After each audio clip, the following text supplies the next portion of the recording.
अस्सलाम वालेकुम। ये टॉफल बिजनेस इंग्लिश वोकैबुलरी का पार्ट 44 है और हमेशा की तरह मैं इसे मैच विद सिनोनिम के साथ शुरू करूँगी। मैंने 5 वर्ड्स लिए हैं और उनके अपोजिट उसके सिनोनिम लिखे हैं। जैसे एग्ज़ास्परेट का सिनोनिम है इरिटेट। तो जिन लोगों को ये वर्ड्स नहीं आते वो इस वीडियो को बार बार देखें ताकि उन्हें वर्ड्स आ जाएँ, और जिन लोगों को ये वर्ड्स आते हैं वो जस्ट सिनोनिम मैच करें ताकि उन्हें पता चल जाए कि उन्हें ये वर्ड्स वाकई आते हैं या नहीं आते हैं। Let's start with the quote. Frustration is matter of expectation. यानी आपका जो हाल बेहाल हो रहा है, आप अफसरदा हैं या आपको गुस्सा आ रहा है या आप परेशान हैं या आप बदहवास हैं, आपको कुछ समझ में नहीं आ रहा, वो सिर्फ़ हालत आपकी इसलिए है क्योंकि आपने कोई ना कोई उम्मीद जो थी लगाई थी वो टूट चुकी है। अगर आपकी उम्मीदें टूटे ना तो आप कभी फ्रस्ट्रेट ना हो। तो जब भी आप किसी से कोई उम्मीद लगाएं या कोई उम्मीद बांधें तो याद रखें कि अगर वो उम्मीद पूरी नहीं हुई तो जितनी बड़ी वो उम्मीद है, जितनी बड़ी वो आस है, जितना बड़ा वो मान है, वो टूटेगा, आप उतने ही ज़्यादा फ्रस्ट्रेट होंगे। तो हमेशा उम्मीद लगाते वक्त ध्यान रखें इस बात का कि आप कितने फ्रस्ट्रेट होना पसंद करेंगे। ऐसी उम्मीद मत लगाएं कि जो सारी ज़िंदगी की आपको फ्रस्ट्रेट ही रखे। तो उम्मीद लगाते वक्त ध्यान रखें, फ्रस्ट्रेशन पे ध्यान ना रखें कि जब आपको फ्रस्ट्रेशन हो रही तो आप ये सोचें कि आप मायूस क्यों हो रहे हैं, आप परेशान क्यों हो रहे हैं। तो आपको बस इस ध्यान पे देना है आपकी उम्मीद क्या थी। आप अपनी उम्मीद को चेंज कर लें, आपकी फ्रस्ट्रेशन अपने आप चेंज हो जाएगी। First word is exacerbate. Exacerbate एक ट्रांजिटिव वर्ब है जिसका मतलब है कि अपने बात कोई ना कोई ऑब्जेक्ट ज़रूर लेगा, और ये बहुत इंपॉर्टेंट वर्ड है। ये आइल्स में बहुत यूज़ होता है। एग्जर्वेट का मतलब होता है बदतर करना, दर्द या गुस्से वगैरह को भड़काना, शदीद तर कर देना, हवा देना, बिगाड़ना, तेज़ करना, बरहम करना, मर्ज़ में शिद्दत पैदा करना। मतलब मिर्ची लगाने वाले का जो काम होता है ना, वो एग्जर्वेट का काम होता है। सिनोनिम इसका इरिटेट करना, प्रोवोक करना, इंटेंसिफाई करना। ये तीनों ही पता है कि इरिटेट करना किसी को मुसलसल परेशान करना, प्रोवोक मतलब उकसाना, इंटेंसिफाई किसी को दबाव डालना, उसका प्रेशर बढ़ाना। जैसे सेंटेंस है इसके, वो परेशानी में उसे अपनी बाहों में लेना चाहता था लेकिन वो जानता था इससे हालत मज़ीद ख़राब होगी या हालत सुधरेगी नहीं। He wanted desperately to put his arm around her but he knew he would just exacerbate the situation. बात को मज़ीद मत बढ़ाओ। ये बढ़ाने के लिए लगाए तो आप किसी भी चीज़ के लिए लगा सकते हैं। एक ज़रूरी नहीं कि दर्द ही बढ़े, बात भी बढ़ सकती है, बतंगड़ भी बन सकता है। बतंगड़ के लिए भी अब एग्जर्बेट का इस्तेमाल कर सकते हैं। Don't exacerbate the argument. Next word is prime. Prime एक एडजेक्टिव भी और एक नाउन भी है। प्राइम का मतलब एज एडजेक्टिव सबसे बड़ा वास्ता या वसीले को आप प्राइम कह सकते हैं। सबसे अहम प्राइम होता है, सबसे बड़ा पहला जो अव्वलीन होता है ना, उसको प्राइम कहते हैं। बहुत आला जो होता है, वो बहुत उम्दा जो होता है, जो सबसे बड़ा मकसद होता है, वो प्राइम होता है। और एज अ नाउन आप कह सकते हैं बेहतरीन, शबाब का दौर, इकबाल, उरूज टाइम, उरूज का जो वक्त होता है वो उसको आप प्राइम कह सकते हैं। नई नई जवानियाँ होती है उसको प्राइम कह सकते हैं। मुफरद आदात को भी प्राइम कहते हैं, प्राइम नंबर जो हमने बचपन में पढ़े। सिनोनिम इसका पीक या ब्लूम। तुम्हारी ज़िंदगी में सबसे बड़ा मकसद क्या है? What is your prime motive in life? अपनी उम्र के बेहतरीन दौर को तुमने सोशल मीडिया पर गंवा दिया।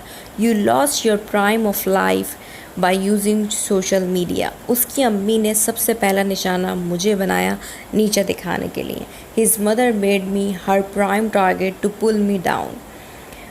अब यहाँ की कुछ कॉलोकेशंस मैंने प्राइम के साथ लिखे हैं। प्राइम स्टोरी उम्दा कहानी, प्राइम रोमांस आला किस्म का रोमांस, प्राइम लेक्चर अहम लेक्चर, प्राइम एजेंट बेहतरीन वसीला, प्राइम मोमेंट सबसे यादगार लम्हा, सबसे अजीम लम्हा, उसको आप प्राइम मोमेंट कह सकते हैं। Next word is influence. Influence बहुत इंपॉर्टेंट वर्ड है। ये आर्ट्स में बहुत यूज़ होता है, कंक्लूजन के लिए बहुत इस्तेमाल होता है और इसका मोस्टली लोगों को इस्तेमाल नहीं आता है। इसकी रिक्वेस्ट आई थी मुझे, तो जिन्होंने रिक्वेस्ट की थी वो इसको सुन लें बीच में कहीं वीडियो में। इन्फ्लुएंस एक नाउन है जिसका मतलब होता है अंदाज़ा लगाना, कयास करना, हासिल हो नतीजा जो होता है, हासिल उसूल कहते हैं ना, किसी बात का कोई हासिल उसूल है, इस बात का कोई हासिल उसूल है, तो is their influence of this thing, तो आप ऐसे कह सकते हैं। नतीजा अख़ज़ करना, मफ़हूम, खुलासा, यानी किसी चीज़ का लुब्बे लबाब, मुद्दे पे आना कहते हैं ना, मुद्दे की बात, वो इन्फ्लुएंस होता है। सिनोनिम इसका डिडक्शन, रीजनिंग और अजना। इसके सेंटेंसेस हैं। मेरा अंदाज़ा गलत नहीं था। My inference was not wrong, खुलासा ये कि वो झूठा है। Inference is this that he is liar. उससे मुलाकात के बाद तुमने क्या अंदाज़ा लगाया? After met with him what did inference you make? Next word is woefully। woefully एक एडवर्ब है और ये बैडली और एक्सट्रीमली की जगह लगता है। हम बहुत बैडली बहुत बोलते हैं, बैडली टायर्ड, बैडली ये, बैडली वो। एक्सट्रीमली सॉरी बहुत बोलते हैं। तो बैडली और एक्सट्रीमली बहुत ज़्यादा ऑर्डनरी वर्ड है। अगर आपको कुछ स्पेशल बोलना है, कुछ डिसेंट वे में बोलना है और कुछ अच्छे राइटअप के साथ बोलना है या लिखना है तो आप woefully बोल सकते हैं। woefully का मतलब होता है अफसोसनाक, रसीदा, आफत, रंजीदा या बिल्कुल भी जो होता है ना, एक्सट्रीमली मतलब बिल्कुल भी होता है, उसको भी आप सिरे से भी कह सकते हैं, उस woefully को बिरसिरे से और बिल्कुल भी कह सकते हैं। सिनोनिम में बता चुकी हूँ, बैडली और एक्सट्रीमली है। मुझे कभी दोबारा नहीं देख पाएगा, उसने रंजीदा होकर कहा। He will never see me again, she side woefully, वो हिचकियों से रोई उसके जाने के बाद। When he left, she cried woefully, उसको बिल्कुल भी खबर नहीं थी।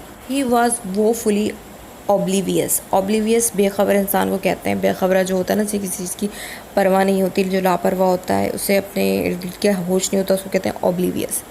आप woefully को, और मैंने क्वेश्चंस लिखी हैं वो बहुत इंपॉर्टेंट है, वो देख लेते हैं। हंग्री बुरी तरह भूख, woefully worried बुरी तरह परेशान। Next and last word is retrieve. Retrieve verb plus noun है और रिट्रीव के बहुत सारे मतलब निकलते हैं, जैसे कि हाफजे की गहराइयों से या तहकीक और जुस्तजू से कोई चीज़ बरामद कर लाना या किसी चीज़ का दोबारा कब्ज़ा हासिल कर लेना। यानी आपकी कोई चीज़ खो गई, आपने उसको बरामद कर ली, बाजियाफ्त कर ली, बाहर निकाला, उसको आप रिट्रीव कह सकते हैं। किसी को बुरी हालत से बाहर निकाल लेना, बचा लेना या ढूंढ लाना। कोई अगवा हो गया हो, उसको बाजियाफ्त कराने को भी रिट्रीव कह सकते हैं। कोई कोमे में हो, कोमे से बाहर हो गया तो उसने रिट्रीव कर लिया। मेंटल कंडीशन किसी की स्टेबल नहीं है, वो भी रिट्रीव कर ली। या कोई कंप्यूटर में डेटा खो गया, कार्ड में कोई डेटा खो गया, वो रिट्रीव हो गया। संवारना या सुधारने को भी रिट्रीव कहते हैं। सिनोनिम इसके बहुत सारे हैं और बहुत आम तौर पे यूज़ होते हैं। रिकवर बहुत इस्तेमाल होता है। Find, repair, call back, regain बहुत बोलते हैं। रिट्रीव कम बोलते हैं। रिट्रीव जो है वो अच्छे राइटअप के लिए यूज़ होता है। आप इसके सेंटेंसेस देखते हैं रिट्रीव के। उसने अपनी मोहब्बत को बचा लिया। अब यहाँ पे सेव भी लगा सकते हैं, लेकिन रिट्रीव लगाया इसका मतलब है उसकी मोहब्बत ख़तरे में पड़ गई थी। अब वो ख़तरा कुछ भी हो सकता है, शक का हो सकता है, किसी तीसरे इंसान का होता है। रिट्रीव लगाने से हमें ये समझ में आया कि कुछ ना कुछ था जो ख़राब हो रहा था, लेकिन उसको सही कर लिया गया। ही रिट्रीव्ड हिज लव। तुम माफ़ी मांग कर सब कुछ पहले जैसा कर सकते हो, मतलब कुछ ना कुछ उसने ऐसे किया जो ख़राब हो गया, और वो सही कैसा हो सकता है, उसके माफ़ी मांगने से। तो जहाँ भी रिट्रीव लगे मतलब कुछ गड़बड़ हो के कुछ सही हुआ है।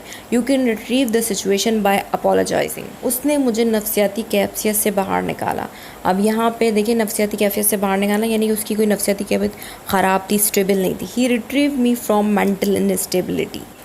I hope you like this video, and if you do then comment below. Thanks for watching and stay connected. Fi aman Allah.